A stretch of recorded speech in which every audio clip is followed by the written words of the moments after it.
Down in the shop with the old Buffalo, the old Buffalo Broil Air, 70 years old, made in the 50s, in the USA.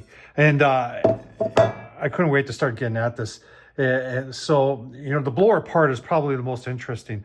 And I just want to show you, you know, here's nuts and bolts. And now, one thing that and I think someone maybe had this apart once upon a time, or maybe even more than once upon a time, because these things came out super easy. There was no effort and very little rust on them. But the guy I got it from said it's been stored in a garage since they got it, and it was his dad's, and he said he never remembered his dad using it. So here's the blower part. Just a couple things interest here. You know, here's the inside of the blower. Just a little bit of rust down here. Maybe some water sat in there, but very, very clean. The inside, I mean, remember we were talking about this and what this is for? It depresses down, and you can see it's a spring-loaded, and I think that's just if you want to spray in some lubricant, maybe. You know, it's not like a grease fitting of any sort. It's kind of strange, and it has been hit, has been worn. So I don't know about that. But a couple of things I want to show you is the impeller fit right here, and this is brass. Talk about, if you were to make something like this today, it'd be like $1,000 for something like this. But that fed in like that, and they painted it red. I have no idea why, because the thing is totally enclosed. But that's all metal, and that's in perfect shape. Clean it up, and it's going to go back together. I want to show you this. This is really cool. I mean, you can't today. You get something like this, it's going to be all plastic. That's all metal, and every tooth. You can see, I'll get you closer here.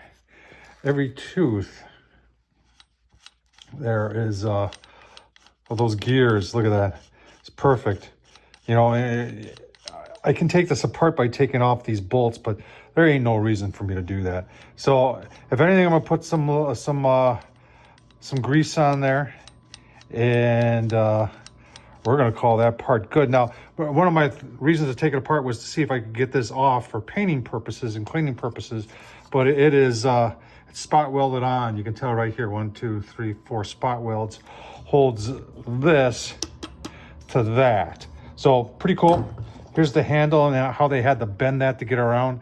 That's some craftsmanship right there. The paint is still the mystery to me as to if this was repainted or if that's just the way it came from the factory.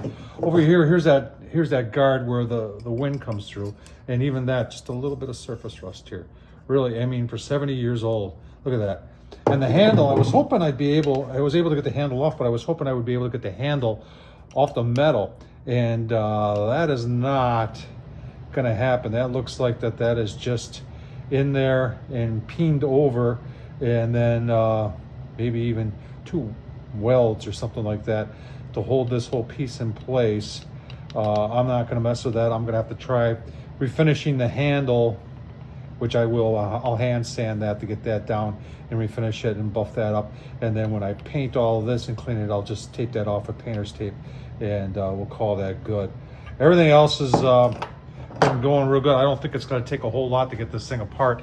You can see I haven't started on this yet. I want to take these arms off. So somebody was playing around with this, because we've got a regular normal thread here on one of the arms. It looks like they took one of the square ones and doubled it up here because maybe this was falling off all the time. So that'll be easy enough to take apart. And then there's the bowl and the handle. I took the shop vac real good to it before I brought it in the house and got that all cleaned up.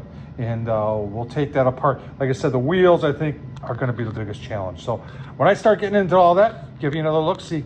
Thanks for watching.